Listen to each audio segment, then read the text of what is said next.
The pounding of fists echoed against the ambulance door. "Move that dog, now," the paramedic shouted, his voice sharp with urgency. Red lights cut across the empty street, sirens choking the silence. But the only thing between life and death was a German shepherd standing rigidly in the way. His chest heaved, his hackles bristled, and his eyes burned with a defiance that no one expected in this moment of chaos.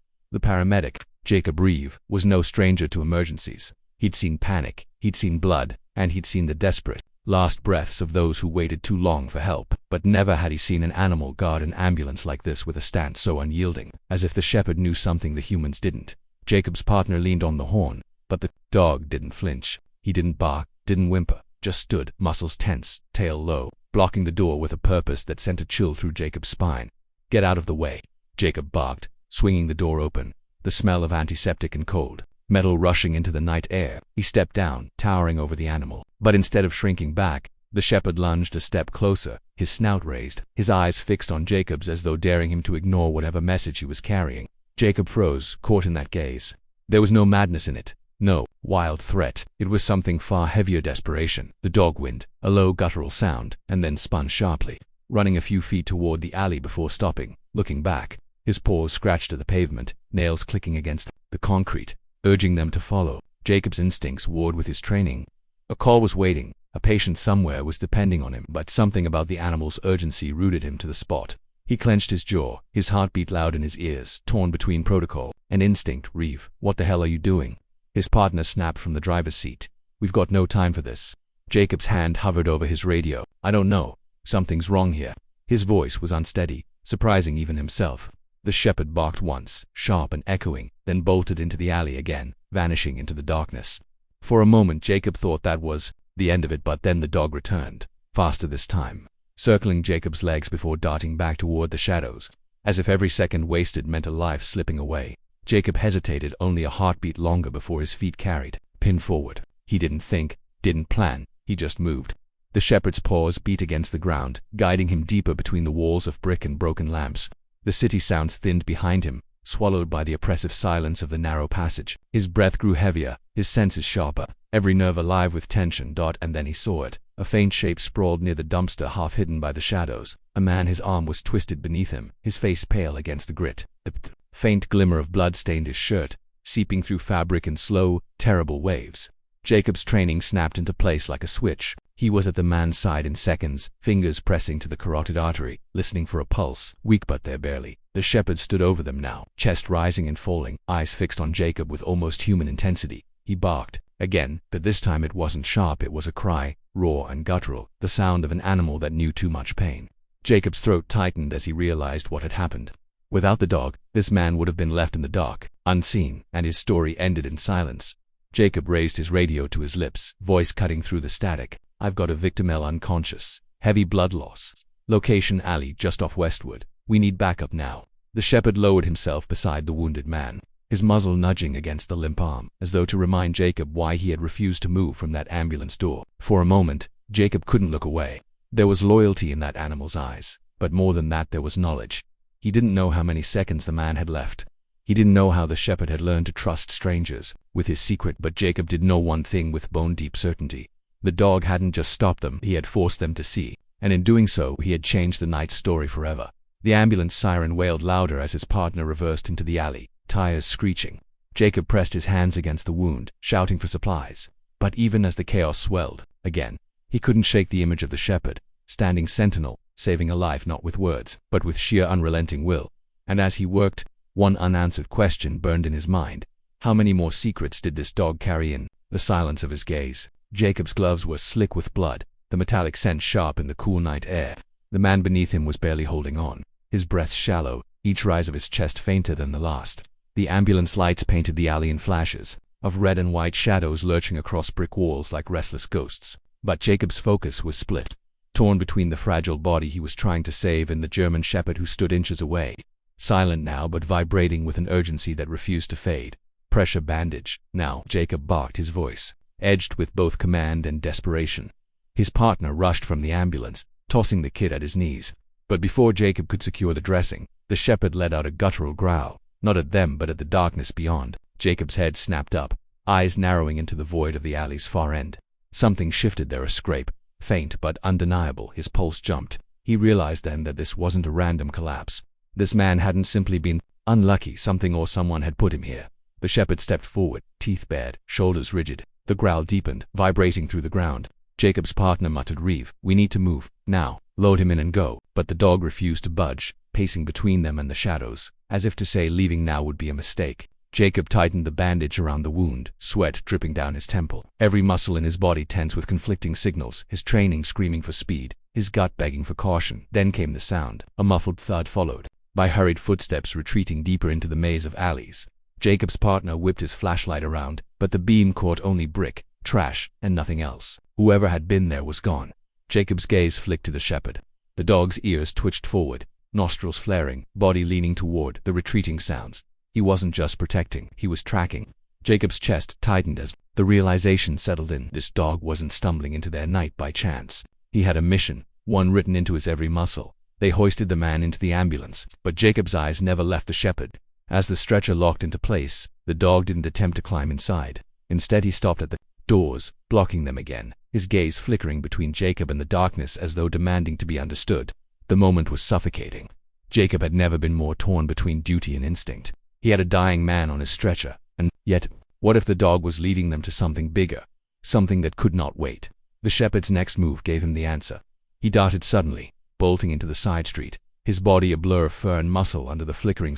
Jacob's breath caught, torn between shouting after him and ignoring it. His partner slammed the ambulance door shut. "We're leaving. He's not our problem."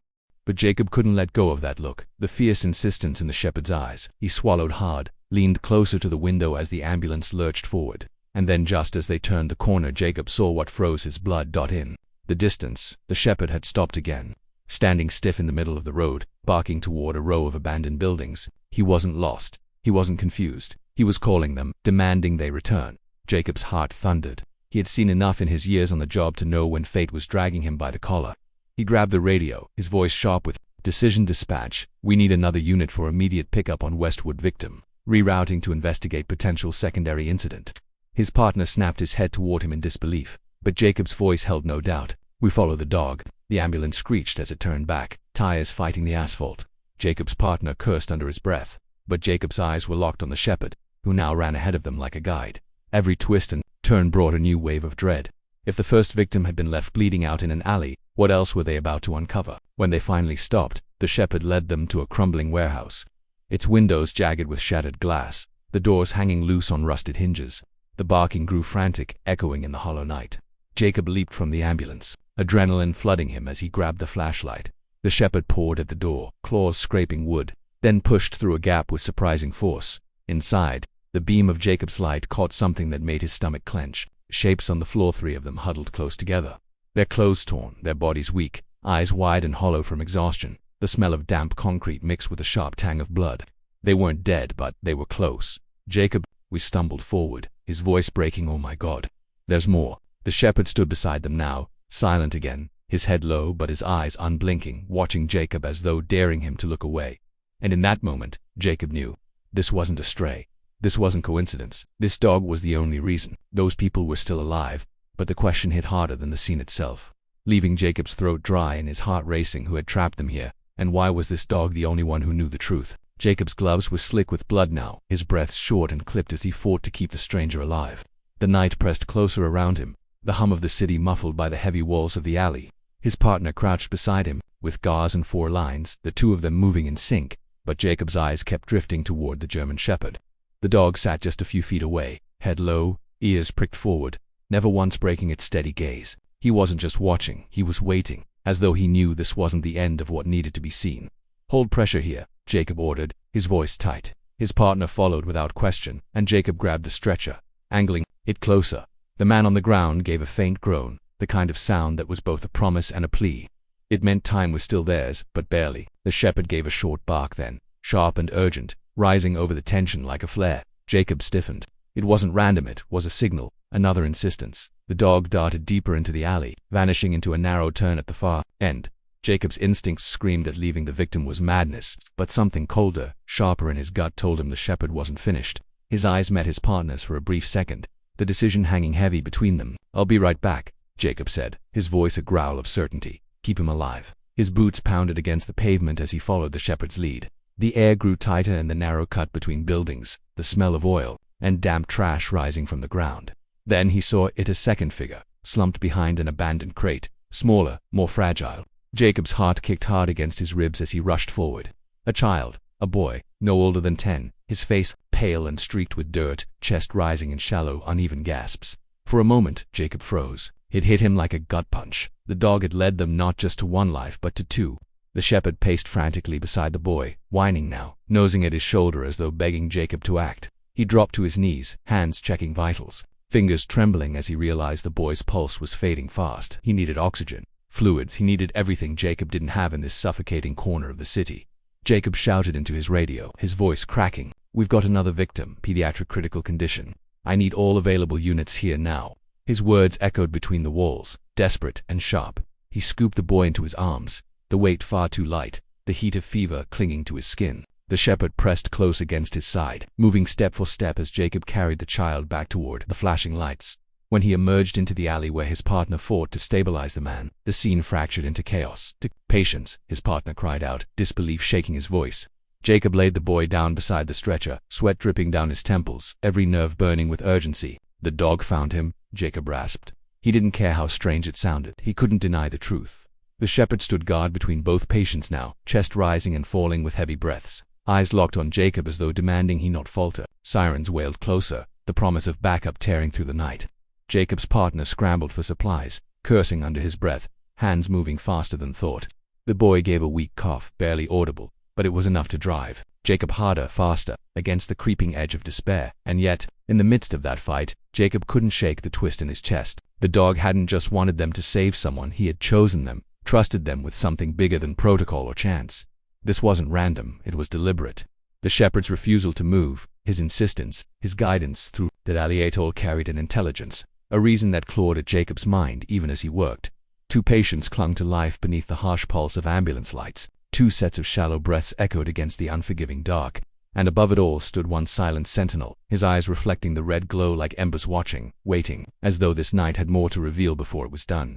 Jacob's hands were slick with blood, his pulse hammering as he fought to stabilize the wounded man in the alley. Every second felt like it was pulling him deeper into quicksand, and the weight of urgency pressed down harder than any load he had carried before. His partner scrambled beside him, unrolling gauze and fumbling for clamps, but Jacob's focus never wavered. He pressed harder against the wound, feeling the faint rise and fall of the man's chest under his palms. "Stay with me," he muttered, his voice low and raw. Words meant as much for himself as for the stranger. The shepherd had not moved from his position, lying inches from the man's shoulder, his head lowered, golden eyes reflecting the faint beam of the ambulance lights. He wasn't just watching, he was guarding. Each time Jacob shifted, the dog tensed as if ensuring this human remained the center of all attention. It was loyalty that Jacob could feel in his bones, but there was something more there. Something that made him glance back at the animal with an unease he couldn't explain. Then, a sound broke the frantic rhythm of the moment, a distant creak of metal, faint but clear, rising from deeper in the alley. Jacob's head snapped up. His partner froze, wide-eyed, but the shepherd was already on his feet, ears pricked forward, body taut like a coiled spring. The low growl rumbling in his chest rolled into the shadows, warning of something unseen. Jacob glanced at his partner. "What was that?" he whispered, his throat tight. Before either of them could answer, a flicker of movement came from the far end of the alley. Two figures stepped into view, silhouettes against the dim glow of a streetlight. They staggered, their steps uneven, but their voices carried a slurred string of curses. Arguments laced with anger, the smell of alcohol, seemed to drift ahead of them, sour and heavy. Jacob's gut tightened. The wounded man hadn't just been unlucky. This wasn't random. He had been left here, bleeding, abandoned, and whoever had done it might now be circling back. The shepherd barked sharply, a sound that cut through the night like a blade. The two figures froze, their eyes catching the red and blue flashes spilling from the ambulance. For a moment, Jacob thought they might retreat, but instead, one of them muttered something dark and unintelligible before both started forward again. Slower this time, testing the ground. Jacob felt his throat dry. He wanted to call for backup, but his radio was clipped on the other side of his jacket, his hands locked against the victim's wound. His partner reached for it, fumbling in the panic, but the shepherd made the first move. He surged forward, teeth bared, a guttural snarl reverberating through the narrow passage. It wasn't wild aggression, it was controlled, measured, a soldier's warning. And in that instant, the men hesitated. Their steps faltered, their bravado cracking under the feral authority of the animal reeve. "We need to move him now," his partner whispered, panic biting at the edge of his voice. Jacob glanced between the limp body at his feet and the two advancing figures. Time was slipping like water through his fingers. He had to make a choice. The dog barked again, louder, driving the men back another step. Jacob seized the chance. On 3, he growled, and together he and his partner lifted the man, dragging him toward the ambulance with desperate urgency. Each step felt like dragging a mountain, the weight of blood loss and fear clinging to them. The shepherd stayed, ahead, pacing backward. Snarling at every inch the figures tried to gain, they reached the ambulance just as the man in Jacob's arms let out a ragged gasp, his body convulsing. Jacob laid him onto the stretcher, adrenaline pushing his hands faster as he shouted orders. The gauze was soaked through. The wound was deeper than he had realized. His partner hooked up oxygen while Jacob grabbed the IV line, his hands trembling but precise. For a moment, he could hear nothing but the steady beep of the monitor climbing faintly back into rhythm. When he finally lifted his head, the two men at the alley's edge were gone, swallowed by the dark. The shepherd lingered at the ambulance door, chest heaving, his coat darkened with grime, but his gaze steady. He had held the line. Jacob leaned back, his chest burning with the effort, his mind reeling from the sudden storm that had swept them. "You saved him," he whispered, not to his partner, not to the patient, but to the dog who stood as sentinel, unwavering even now. But the shepherd did not move on, did not retreat. He sat there, staring down the alley as though waiting for something else.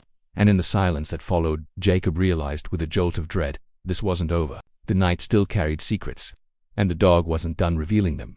The ambulance doors slammed shut, sealing the chaos outside as Jacob steadied himself against the stretcher. The man's pulse fluttered weakly under the monitor, a fragile rhythm that could vanish at any moment. Jacob's partner worked furiously at his side, but even in the storm of motion, Jacob's gaze kept returning to the shepherd. The dog stood at the threshold, refusing to leave, his chest rising and falling in silent insistence. His eyes carried a plea Jacob couldn't ignore.